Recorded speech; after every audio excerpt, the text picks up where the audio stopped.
नमस्कार शेतकरी मित्रांनो, स्वागत आहे तुमचं आपल्या ए टू झेड क्रॉप या यूट्यूब चॅनलवरती। शेतकरी मित्रांनो, सध्या आले पिकामध्ये कंदकूज म्हणजेच रायझोम रॉट हा जो बुरशीचा प्रकार आहे, याने सगळ्याच शेतकऱ्यांना जो आहे तर सध्या परेशान केलेलं आहे। कारण बऱ्याच प्लॉटमध्ये जे आहे तर सिम्पटम दिसत आहे।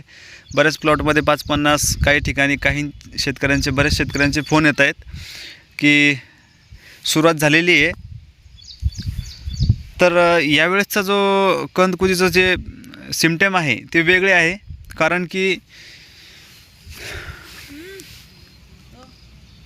सुरुवातीला जी लागण होत होती आपल्या अद्रकीमध्ये कंदकुज, जी पाऊस पडल्यानंतर लगेच आपलं टेम्परेचर वाढतं आहे, कमी होतं आहे, जास्त होतं आहे, हे हवामान बदलामुळं याची लागण होत असते। पण यावर्षी पाऊसही लेट झाला आणि त्यातल्या त्यात हा रोग जो आहे हा लवकरच सुरुवात झालेला आहे। कारण मागच्या 15 दिवसापासून सुरुवात झालेली आहे। बरेच शेतकऱ्यांचे फोन पण आले की 1-2 ठिकाणी स्पॉट दिसायला लागले होते आणि आता जास्तीत जास्त वाढत आहे। तर याचं कारण असंच आहे की पाऊस पडला की एकदम कडक ऊन पडतं आहे आणि त्यानंतर याची लागण वाढत जाते।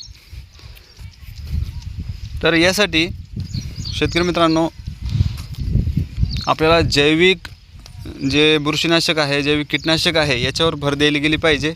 आणि सगळ्यात महत्त्वाची गोष्ट म्हणजे सुरुवातीपासून अद्रक प्लॉटला जे तर सुरुवातीपासून तुम्हाला नियोजन करणं गरजेचं आहे। बरेच शेतकरी काय करतात, लागवड करून दिली, नंतर आपलं ह्युमिक सोडलं आणि एखादं बुरशीनाशक सोडून दिलं, झालं त्यांचं काम।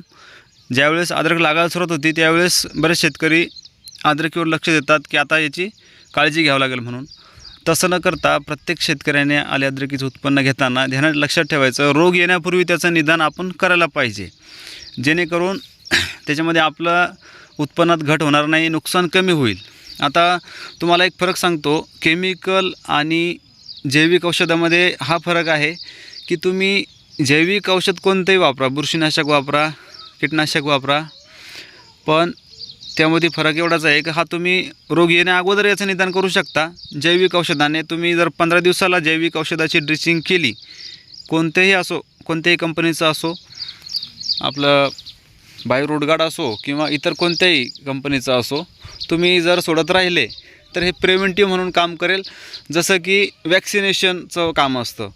वॅक्सिनेशन कशासाठी करतात की लसीकरण, त्याला अर्थात आपण सोप्या भाषेत सांगतो तुम्हाला, लसीकरण हे कशासाठी असतं की तो रोग आपल्याला होऊ नये यासाठी आपण अगोदर प्रिव्हेंटिव्ह म्हणून लसीकरण करतो, तशातला भाग आहे। आणि हे जे आपलं दुखलं, सर्दी खोकला झाला, ताबडतोब आपण डॉक्टरकडे जातो, गोळ्या औषध घेतो, याला आराम पडतो ताबडतोब तात्पुरता।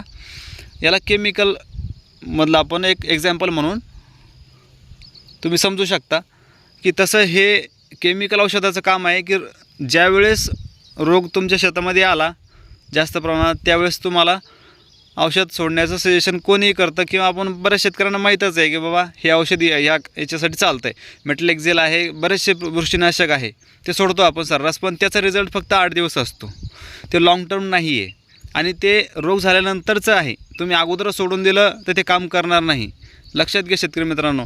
बरेच शेतकरी काय करतात की नसल्या कारणाने सुद्धा सोडून देतात, ते वाया जातं आहे। असं नाही की तुम्ही तुमची अद्रक लागलेली नाही आणि मेटलेक्झेल तुम्ही प्रत्येक 8 दिवसाला सोडताय तर ती लागणार नाही, याची काही गॅरंटी नाही आहे।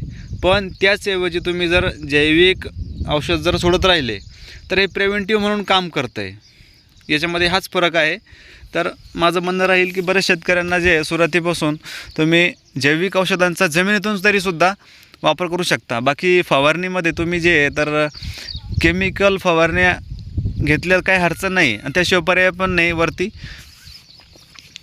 पण जमिनीमध्ये सुद्धा तुम्हाला 100% जर जैविक करायचा प्रयत्न केला तर तुमची जमिनीची सुपीकता पण वाढेल आणि तुमचं पीकही वाचेल आणि खर्चही कमी लागेल। तर शेतकरी मित्रांनो, ज्यांना कुणालाही सुद्धा जर बायोरूटगार्ड संबंधित काही अजून काही माहिती पाहिजे असेल तर हे बाय रूट गार्ड जे आपण पोस्टाने बऱ्याच शेतकऱ्यांना पाठवलेलं आहे. आजसुद्धा डिलिव्हरी केलेली आहे. मागच्या 4-5 दिवसापासून बऱ्याच शेतकऱ्यांचे फोन आले, त्यांचीसुद्धा डिलिव्हरी केली. अजून कोणाला लागत असेल तर तुम्ही संपर्क करू शकता. डिस्क्रिप्शनमध्ये नंबर भेटून जाईल, तुम्हाला व्हॉट्सअप करायचं आहे. सध्याची कंडिशन काय डिटेल वगैरे माहिती देऊन तुम्हाला योग्य ते मार्गदर्शन करण्यात येईल. धन्यवाद.